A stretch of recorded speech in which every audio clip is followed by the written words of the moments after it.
ओम नमः शिवाय। यह 5 शब्दों का महामंत्र भारत की भक्ति संस्कृति का मूल है। इसकी थाप सुनते ही मानव मन एक ज्योति, एक प्रकाश की अनुभूति करने लगता है। वहीं जब हम उन 12 विशेष स्थानों यानी ज्योतिर्लिंगों की चर्चा करते हैं तो यह ज्योति सिर्फ शिवलिंग या मूर्ति का प्रतिनिधित्व नहीं होता, बल्कि ईश्वर की अनंत, अमूर्त और स्वरूपहीन सत्ता का दिव्य दर्शन होता है। सोमनाथ ज्योतिर्लिंग अपनी प्रतिष्ठा, कहानी और चमत्कारों के कारण आत्मा के साथ साथ मानवता के मन में एक दृढ़ छाप छोड़ता है। इसकी चमक सिर्फ मंदिर की आभा से नहीं, परंतु इसके भीतर छुपे सफल अनुभवों और आध्यात्मिक शक्ति से होती है। प्रिय भक्तों, आज हम इस यात्रा में एक बहुत ही पवित्र मंदिर सोमनाथ मंदिर के बारे में ज्ञान अर्जित करने जा रहे हैं, जो कि 12 ज्योतिर्लिंगों में से एक और सबसे सर्वप्रथम ज्योतिर्लिंग है, सोमनाथ मंदिर।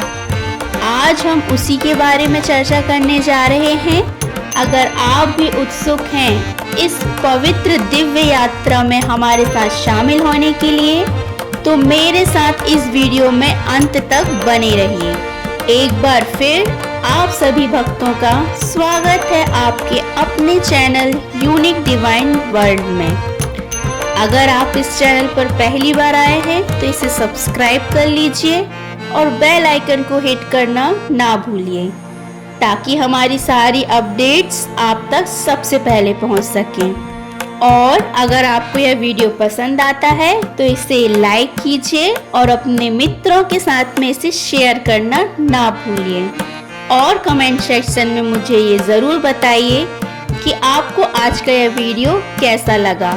और कमेंट सेक्शन में ओम नमः शिवाय, हर हर महादेव लिखना ना भूलिएगा। तो आइए आगे बढ़ते हैं इस पवित्र यात्रा में। 12 ज्योतिर्लिंगों में से सर्वप्रथम ज्योतिर्लिंग के बारे में जानते हैं, जो कि है सोमनाथ मंदिर। सोमनाथ नाम का विश्लेषण क्या होता है? आखिर क्या है इस शब्द में? सोमनाथ नाम के विश्लेषण से हमारा यह अभिप्राय है, सोम का अर्थ होता है चंद्रमा, नाथ का अर्थ होता है स्वामी। इसका अभिप्राय यह है चंद्रमा के स्वामी। यह नाम सिर्फ उपमा नहीं, बल्कि चंद्रमा और शिव के बीच गहरे आध्यात्मिक संबंध को याद दिलाता है। पुराणों के अनुसार चंद्रमा पर लगने वाले क्षय के कारण जब चंद्रदेव शिव को पूजने आए तो उन्हें शिव से मुक्ति प्राप्त हुई। इसलिए शिव ने यही रूप ग्रहण किया और सोमनाथ नाम से संबोधित हुए। अब हम बात करते हैं सोमनाथ मंदिर कहाँ है, आखिर यह कौन सा स्थान है। तो आइए जानते हैं। भारत के गुजरात राज्य के गिर सोमनाथ जिले में, जो अरबी सागर के तट पर स्थित है। यह ठीक समुद्र किनारे स्थित होने के कारण समुद्र के सामने स्थित सोमनाथ की भावना देता है, जहां सूर्यास्त की छटा शिवलिंग पर विशेष ढंग से पड़ती है। भौगोलिक रूप से यह वह क्षेत्र है जहां धरती पर दक्षिण दिशा में कोई अन्य भूमि नहीं है, सिर्फ असीम सागर है।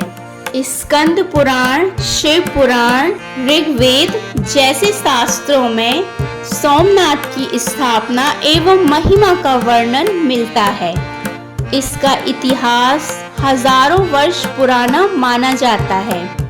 विभिन्न राजवंशों, साथ ही साथ चावड़ा, सोलंकी और मल्लों ने इस मंदिर का संरक्षण, निर्माण और विकास किया है।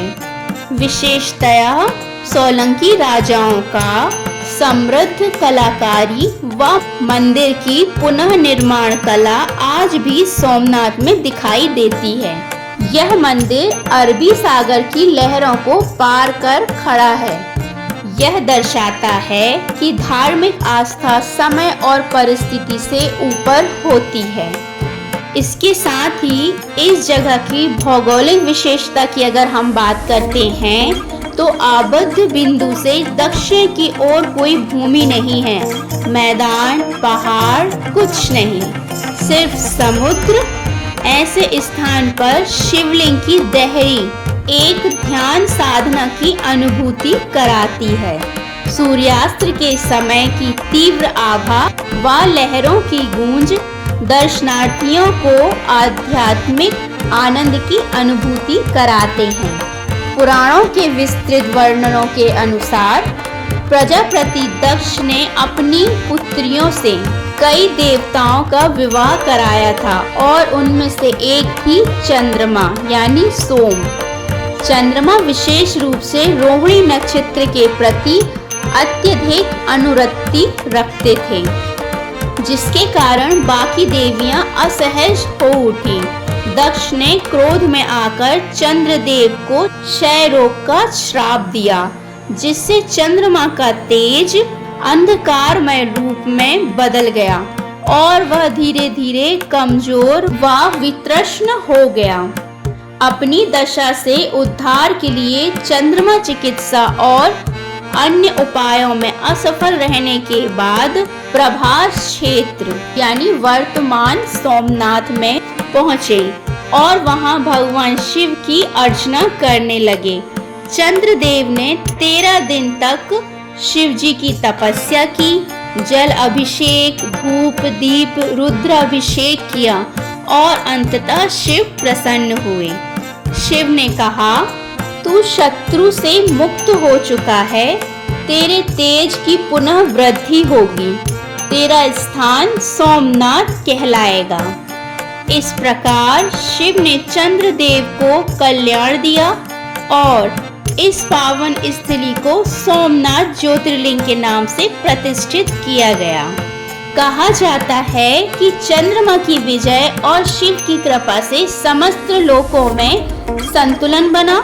चंद्र सूर्य चक्र में चंद्र सूर्य का अनुदर्शन भी पुराणों में इसका संकेत है। श्रेष्ठ आध्यात्मिक दृष्टि से देखा जाए तो यह कथा हमें सिखाती है कि श्रद्धा पूर्ण तपस्या से अपार शक्ति मिल सकती है, चाहे हमारी दशा कितनी भी कठिन हो। इस वर्णन में ये भी कहा जाता है कि सोमनाथ में चंद्रमा की पूजा के दौरान कई भक्तों ने दिव्य अनुभूति की। चंद्रमा के चमकने का तेज उनके बाहर की चंचलता तक महसूस किया। इस घटना के अनुसार एक अंधविश्वासी ब्राह्मण ने यहाँ चंद्रमा को उपहार स्वरूप पानी चढ़ाया था। उसी समय चंद्रमा की चमक उसके सिर पर जल वर्षा की तरह टूटी, जो उसके लिए दिव्य आशीर्वाद बना। 1025 ईस्वी में महमूद गजनी के आक्रमण ने पूरे मंदिर को विध्वंसित कर दिया। कहा जाता है कि उसने मंदिर की सोने चांदी के बर्तनों और मूर्तियों को लूटा, लेकिन शिवलिंग को भूमिगत गुफा में छिपा दिया गया ताकि वह निर्वस्त्र ना हो। कुछ इतिहासकारों के अनुसार गजनी के सैनिकों के आने पर समुद्र लहरों ने मंदिर संरक्षण के संकेत दिखाए थे, जो भक्तों के लिए एक आश्चर्यपूर्ण चमत्कार कहा जाता है। मंदिर के ध्वस्त होने के बाद सोलंकी राजाओं ने इसे पुनः निर्मित किया। उनके द्वारा तैयार की गई मूर्तिकला, शिल्प और शिलालेख आज स्थायी धरोहर के रूप में विद्यमान हैं। विशेषता यह है कि इस पुनर्निर्माण में समुद्र लहरों को ध्यान में रखते हुए वास्तुशिल्प के साथ साथ समीकृत संरचना बनाई गई थी। 1947 में स्वतंत्रता के बाद अनेक भारतीयों को विश्वास था कि पूर्ण देश की प्राण शक्ति को पुनः अर्जित करने के लिए सोमनाथ पुनर्निर्माण आवश्यक है। सरदार वल्लभ भाई पटेल ने इसमें सक्रिय भागीदारी ली, निधि एकत्रित करने में मदद की और 1951 को नवे सोमनाथ मंदिर का पुनर्निर्माण कराया। इस आयोजन में भारत के तत्कालीन प्रधानमंत्री राजेंद्र प्रसाद, राष्ट्रपति डॉक्टर सर्वपल्ली राधाकृष्णन और कई वरिष्ठ गणमान्य उपस्थित रहे। आज भी कई भक्त मानते हैं कि मंदिर परिसर के नीचे एक गुफा में प्राचीन मंत्रों की आराधना होती है। समुद्र की लहरों में उपजी गूंज में उसे सुनना संभव है। एक भक्त जो आध्यात्मिक साहचर्य की अनुभूति दिलाता है।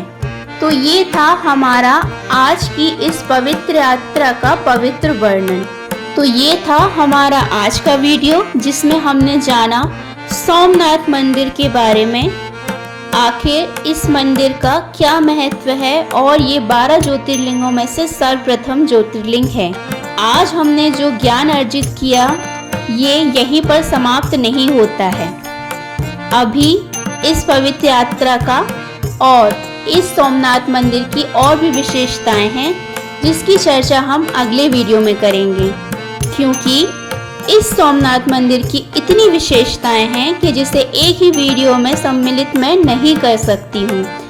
इसीलिए आप सभी अगर सोमनाथ मंदिर के बारे में जानने के लिए उत्सुक हैं तो इंतज़ार कीजिए हमारे अगले वीडियो का, जिसमें हम चर्चा करेंगे इससे आगे की विशेषताओं के बारे में।